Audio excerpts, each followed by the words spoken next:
Pô, por exemplo, uma análise de 2014 pra cá, né? Isso. Em certa medida, as pessoas saíram em Você tava com 2013. quantos anos? Eu tinha 29, 30 anos quando eu comecei o MBL. Tá. Eu era um dos mais velhos. O Kim tinha 18, 19 anos. Moleque, né? Todo Moleque. mundo... E as pessoas saíram às ruas em 2013. E em 2013 era assim uma revolta contra o sistema. Já faz muito tempo. Parece que Ela começa... não tinha cor ideológica. É. Até começa com a esquerda, mas ela não Sim, tinha sim. cor ideológica. Ela começou como um fenômeno. Esse fenômeno toma as ruas do Brasil pra mostrar assim, nós estamos com raiva de algo que a gente não sabe descrever. Quando o MBL surge, aí já em 2014, a gente direciona, não, esse governo é um governo corrupto, há um escândalo de corrupção gigante que a Lava Jato está descobrindo, e nós precisamos derrubar esse governo e administrar o Brasil com novas ideias. Aí sim surge o que a gente chama de direita online. Aí tinha o Olavo de Carvalho, que era um pensador, você tinha o Bolsonaro, começava a surgir, indo lá no programa da Luciana Gimenez, com os memes dele e tal. Então muita coisa começou a surgir. A gente derruba Dilma Rousseff, entra o Michel Temer. À época, a gente apoiou duas grandes propostas, uma foi a reforma trabalhista, outra PEC do teto. A gente tentou apoiar à época uma reforma da Previdência, para o Brasil já mudar a lógica econômica dele. Se tivesse passado aquela época, o Brasil já estava em outra posição econômica, à época, para poder encarar as crises que vieram depois. Mas o Bolsonaro ganhou, havia por parte das pessoas uma grande esperança no Bolsonaro. O Bolsonaro, ele transformou toda aquela esperança em mudar um país em culto à personalidade dele. Porque o Bolsonaro é um homem muito simples. Ele é até gostável, é um cara engraçado. Mas ele não... Simples não, no bom sentido ou no mau sentido? no bom e no mau sentido. A questão é o seguinte, ele quer mostrar o tempo todo que ele é uma pessoa comum.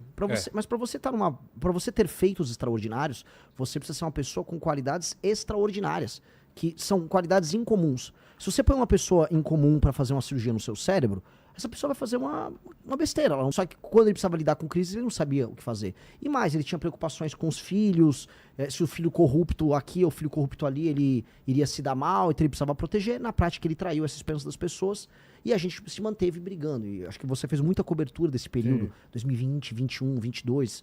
E ele perdeu a eleição pro Lula, como era esperado. E aí vem um governo de esquerda e a gente volta, e isso que a gente amarra todo o ciclo. A gente volta pra 2015, quando a Dilma ainda estava no poder. A gente volta assim, como é que pode o PT ter retornado ao poder, mesmo o PT ter sido chutado pelas pessoas às ruas em 2016, 17, 18? É porque naquela época, em 16, 17, 18, tinha uma coisa que a gente não tem mais hoje. Tinha esperança que o Brasil dava pra ficar diferente, então as pessoas saíram às ruas, porque elas acreditavam que se tirasse o PT do poder, dava pra ter algo diferente, e as pessoas defendiam pautas, e não cultuavam uma pessoa. Então quando a gente defendeu pauta, a gente defendeu a Lava Jato, o impeachment da Dilma, reformas, prisão do Lula, e tudo isso aconteceu. Quando os brasileiros passaram a apoiar apenas a pessoa, que era o Bolsonaro, o Brasil perdeu. A Lava Jato acabou, o Lula voltou, e aí a gente tá hoje com o Brasil sem esperança nenhuma, a ponto de ter o maior escândalo de corrupção da nossa história acontecendo agora, que é basicamente o escândalo do Banco Master, e ninguém quer sair às ruas, porque ninguém acredita mais em nada. E esse é um momento que o Brasil não tem nenhuma esperança. O brasileiro, ele perdeu esperança em absolutamente tudo. Especialmente as pessoas com mais de 30, 40 anos. Sinto isso, as realmente. pessoas da minha geração. Da sua geração também. Na minha geração. Porque é uma também. geração que o Brasil não se realizou. A gente passou umas 3 levas de agora vai. Agora vai, agora vai. Depois do tempo você fala, quer saber? Muda governo, entra governo, é a mesma coisa. Isso. E é ruim isso. Esse Muito sentimento ruim. é ruim. É muito ruim, porque não aconteceu. O Brasil não aconteceu pra minha geração. Tinha oportunidade. Lógico. Imagina um cara, eu tô com 42 anos. Um cara da minha geração achava assim, vou fazer a faculdade, estudei, fiz a faculdade, vou arrumar um trampo, vou crescer na empresa, talvez mude pra outra pra ter uma promoção, vou comprar uma casa, casei. Não aconteceu isso. Não aconteceu. Essa geração minha, já em 2008 teve uma crise, então teve a crise mundial em 2008, o Brasil teve uma outra crise em 2013, 14, 15, crise econômica, então essa pessoa perdeu tudo, aí quando viu esse cara que fez a faculdade tá tendo que fazer Uber pra sobreviver.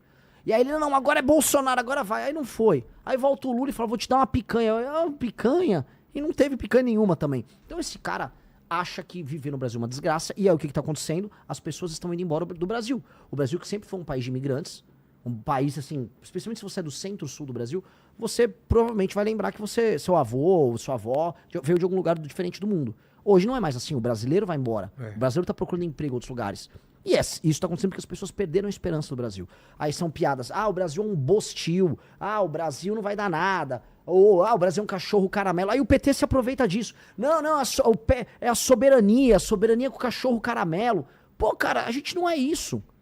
A gente perdeu essa energia vital que poderia fazer a gente ser uma das grandes potências do mundo. E aí o que eu tô tentando fazer? Eu acredito muito. Eu sou meio louco nesse sentido. Ó, cara, o Brasil tem tudo pra ser um dos 5 maiores países do mundo. E por que tem tudo pra ser? Esse é o cálculo que eu jogo pra todo mundo que é negativo. Ó, o Brasil tem um A monte de gente tá problema. com uma janela de oportunidade incrível aí pela frente. Exatamente, Vilela. Exatamente. Terras raras. O Brasil, antes de eu chegar na Terra Rara, Tá. o Brasil tem um dos maiores territórios do mundo? Sim. Sim. Assim como a Austrália, assim como a Rússia, assim como os Estados Unidos, assim como a Índia, assim como a China. Mas tem uma diferença. Calma, vou chegar aí. É. 2, o Brasil tem grande população? Sim, tem mais de 200 milhões de habitantes. 3, o Brasil tem uma economia grande? Deveria ser maior, mas é top 10. Então, das grandes nações do mundo que dão um checklist nisso aí, são poucas que vão chegar nesse Sim. enquadramento. Eu colocaria 5 e incluiria a União Europeia como sexto. Que China, China, Estados Unidos, Rússia, Índia, Estados Unidos, e Brasil a e União comunidade, Europeia, vamos botar assim. comunidade Então, europeia. o Brasil deveria jogar nessa liga. Essa é a liga do Brasil jogar. Além de tudo, o Brasil tem energia disponível abundante, de todas as matrizes, especialmente as mais limpas. Isso inclui urânio, isso inclui energia nuclear, que não tem que ter tabu de falar em Sim. usar. O Brasil tem terras agricultáveis. Não é igual, pô, tem um grande pedaço aí da Groenlândia. Você não vai plantar na Groenlândia. A gente tem recursos hídricos abundantes. A gente tem petróleo. A gente tem um clima quente que permite que você tenha, por exemplo, 2 safras no ano. Ou seja, o Brasil é um país abençoado nesses termos. Água, pra Água, cara. demais. Descobriram debaixo da Amazônia água por não sei quantas décadas aí Exato. para a humanidade. Então, onde eu vou chegar? Em condições normais de temperatura e pressão, se a gente não se sabotar, a gente é top 5 no mundo. Agora, se você perguntar para qualquer brasileiro se o Brasil é hoje uma nação que tem condição de sentar na mesa com os grandes, as pessoas vão dar risada. É. A gente acha que a gente é ridículo, que a gente é um país eco. Pois bem, a gente precisa de um plano. O problema do Brasil é um problema de liderança. É como se a gente fosse um time de futebol que tem bons jogadores, mas o técnico é um imbecil. E este é o grande problema do Brasil. Nós escolhemos a pior comissão técnica assim, possível. E em todos os termos, não estou falando só do Lula, do presidente da República. Eu estou falando, por exemplo, que o Tribunal de Contas da União, ou nomeações para órgãos que as pessoas nem sabem o nome, vão ser feitas por figuras que vêm dos piores estados em termos de administração do Brasil. O que eu quero dizer? O Maranhão, o Amapá, o Acre, que são lugares mal administrados.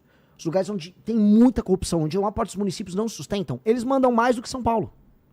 E aí os lugares mais mal administrados colocam os políticos que mandam em tudo. Então, tem algum sentido em eu pegar, por exemplo, montar a comissão técnica da seleção brasileira com jogadores que estão na Série C, que foram rebaixados? Com um técnico, com massagista, com fisioterapeuta? Não, não faz sentido. Mas é o que a gente faz na política. Então, um estado... Eu visitei o Maranhão. Beijo pra todo mundo do Maranhão, vocês sabem que eu tô falando verdade.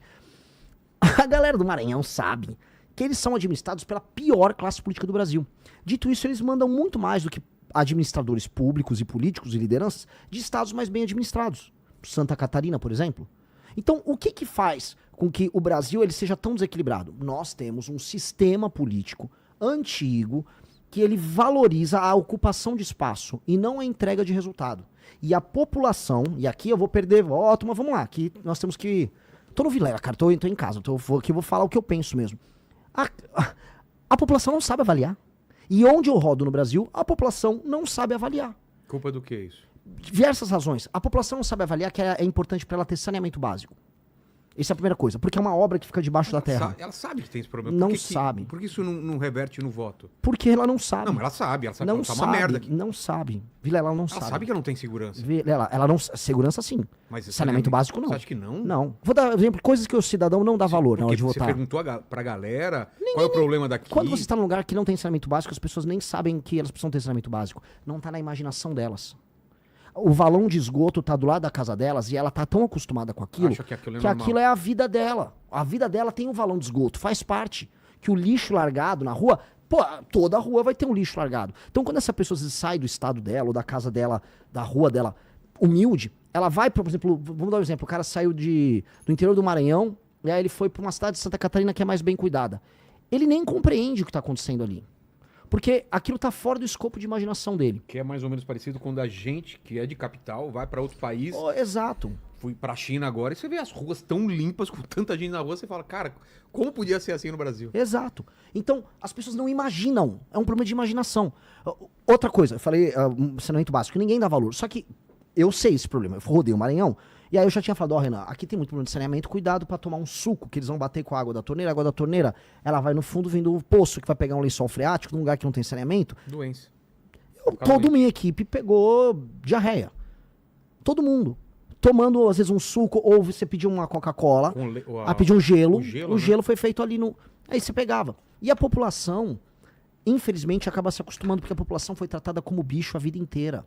A população não foi respeitada a vida inteira. Aí essa população migra para outros lugares. Aí você tem esses conflitos regionais. A galera vai de Goiás, tá me ouvindo, a galera de Santa Catarina, a galera do Paraná. Começa a receber migrantes de outros lugares. Os migrantes não estão adaptados ao modelo de vida deles. E dá briga. Dá briga. Porque eles vêm com um sistema cultural em que eles não foram tratados como cidadão. Então a gente tem que entender assim. O eleitor não dá bola para saneamento básico. A educação não é considerada um valor intrínseco pelo eleitor. E deveria ser o principal. É lógico, mas as pessoas não entendem, porque a maior parte das pessoas em lugares mais humildes, quando ela vive, ela entende assim, a escola já era ruim, a vida dela, ela passa pela escola, a vida dela não melhorou naquilo. Ela não entende que aquilo é uma mola propulsora. Quando vieram pessoas de outros países, imigrantes pra cá, que vieram de culturas em que a educação já era dada em alguma medida como valor, eles deram mais valor e levaram vantagens nisso. Eu dou sempre o exemplo da minha mãe. Quando eu era criancinha, eu me alfabetizei muito rápido. Minha mãe me ajudava, ela sentava. Minha mãe era uma mulher de classe média, jovem, meu pai trabalhava, ele era um cara de classe média, ambos tinham se formado, tinham estudado, e eu tive o privilégio de ter minha mãe me ajudando quando era criança. E outras crianças não tiveram esse privilégio, porque a mãe, às vezes, é uma mãe solteira, não tinha grana pra bancar isso, precisa trabalhar, precisava ralar, e ao mesmo tempo aquela mãe não entendia como eu cobro a escola pro meu filho ter uma educação melhor. Muitas mães, quando falam em escola, ela fala merenda. Por quê? Porque ela quer saber se o filho dela tá comendo. Então, o ato dela de não dar valor não é que ela é uma pessoa ruim, é porque ela não tem o critério de avaliação na cabeça dela. Uma coisa que as pessoas sentem, saúde, a fila do SUS. Aí sim a pessoa sente, preciso fazer um exame, demora muito tempo pra sair meu exame. Precisa ser, às vezes, em outra cidade. Às vezes eu tô numa cidade pequena, preciso ir pra outra cidade. Não tem transporte pra ir pra outra cidade. Demora pra fazer o exame, demora pra conseguir uma cirurgia. Que é o famoso problema de acesso que tem no SUS. Então, na saúde, o pessoal olha. Transporte, o pessoal também olha. Porque é uma coisa que afeta ela. Vou pro trabalho, ou o transporte tá caro, ou o transporte tá demorado, ou o transporte tá ruim. Mas, no geral, nos lugares mais humildes, boa parte dos problemas não são avaliados como importantes. E aí o político entende. E o que o político faz? E essa é a lição que eu tive de Brasil. A maior lição que eu tive. O político, ele entende que ele pode cooptar aquela pessoa. Então, você tem uma família com 5 pessoas. Ele dá um emprego pra uma pessoa na tua família. Aí a tua família inteira é obrigada a votar nele e apoiar ele o tempo todo. Ele distribui uma telha, um saco de cimento. Ele fica mantendo você num sistema de favor, e nada disso envolve atividade econômica gerada no município, porque ele vive de repasse do famoso FPM, Fundo de Participação dos Municípios, que é um repasse que vem lá do governo federal. Esse repasse vem de dinheiro tirado de outros lugares. E esse político não tem nenhuma responsabilidade em aumentar a arrecadação, tampouco melhorar a vida das pessoas.